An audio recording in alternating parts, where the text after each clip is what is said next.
గ్రామ స్వరాజ్యమే దేశ స్వరాజ్యం.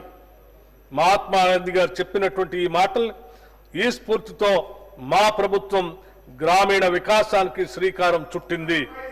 గత ప్రభుత్వంలో నిర్వీర్యమైన గ్రామీణ వ్యవస్థను మరింత పటిష్టం చేయాలనే లక్ష్యంతో కార్యాచరణ రూపొందించుకున్నాం. 2024-25లో రాష్ట్ర ప్రభుత్వం MNREGS పథకం కింద రాష్ట్ర వాటాగా చెల్లించాల్సిన నిధులను సకాలంలో చెల్లిస్తూ పలు గ్రామీణ అభివృద్ధి పథకాలను సమర్థవంతంగా అమలు చేసింది. ఈ సంవత్సరంలో 25,76,000 కుటుంబాలకు ఉపాధి చేకూర్చాం. గ్రామీణ అభివృద్ధిలో భాగంగా 781 కోట్ల వ్యయంతో 26,055 సాంప్రదాయ నీటి వనరుల్ని పునరుద్ధరించాం. 926 కోట్ల రూపాయల వ్యయంతో 82,286 గ్రామీణ రోడ్లని నిర్మించాం. 275 కోట్ల వ్యయంతో 51,216 పిల్ల కాలువలు మరియు ఇతర కాలువల పూడికతీత పనుల్ని పూర్తి చేశాం. 244 కోట్ల రూపాయలతో 63,854 భూమి అభివృద్ధి పనుల్ని చేపట్టాం. అలాగే 16,310 జల పరిరక్షణ పనులకి 155 కోట్ల రూపాయలు ఖర్చు చేయటం జరిగింది.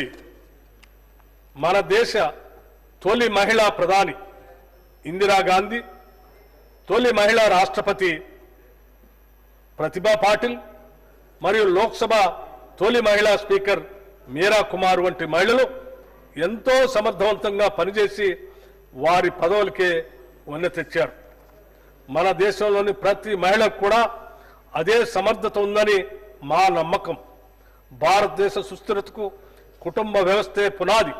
అందులో మహిళలదే ప్రముఖ పాత్ర. వారి ఆర్థిక స్వావలంబన, కుటుంబ స్వావలంబనకు దేశాభివృద్ధికి ఎంతో కీలకం. స్త్రీ శక్తే దేశ శక్తి అని విశ్వసించి ఇందిరా మహిళా శక్తి మిషన్ను ప్రారంభించాం. ఈ మిషన్తో తెలంగాణలో మహిళా సాధికారతకు నూతన శకం ప్రారంభమైంది.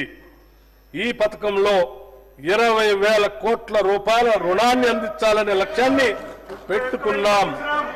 ఈ లక్ష్యాన్ని కూడా అధిగమించి 21,632 కోట్ల రూపాయలు రుణాల్ని స్వయం సహాయక సంఘాలకు అందించాం.